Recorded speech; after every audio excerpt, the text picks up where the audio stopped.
අපි දැන් ඉන්නේ හිස්ටරි ක්ලාස් එකේ. මොනවාද බං මේ පායියංගල කුරුවිට බලපන් මේ බෙටි.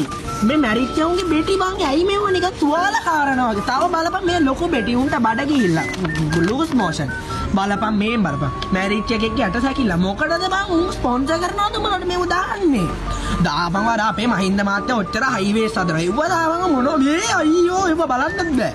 ෂේ අර උගන්නනවා කොහොද ඉගෙන මොලේට යන්නෙත් නෑ වැඩක් නෑ කොච්චර ඉගෙනනට ක්ලාස් 10ක් ගියත් වැඩක් නෑ මොලේට යන්නේ නෑ කරලා වැඩක් නෑ මේ තව බලපන් මැප් මොනවාද මම මේ පිටු ගණන් මේ තව බලපන් මේ ඩොට තියෙනවා තොපිලට පුළුවන් බලපන් හැම තැනම තොපිලා මෙව්ව බලාගෙනද ගෙවල් වලට යන්න කියපන්කෝ Google එකක් තියෙනවා ඒක දාගනි මොකටද කියපන්කෝ මෙව්ව බුලන අපේ ගෙදරක් දාපන් බුලන මේ හරිය අපි ඉන්නේ මානුවර දාපන් මේ හරිය බලපන් පාඩම් කරා බත් කද්දිත් මතක් වෙන මේ බම් මොකටද මම පාඩම් කරලා තොපිලා පාඩම් කරවා ගන්නේ වහන් ගනි තොපිලා මම බලාගනි හොඳට පාඩම් කරලා next generation බුදු සරණයි දේව පිටයි God bless you තමයි ඊට පස්සේ අනිත් කියන්නේ ආචා බෝ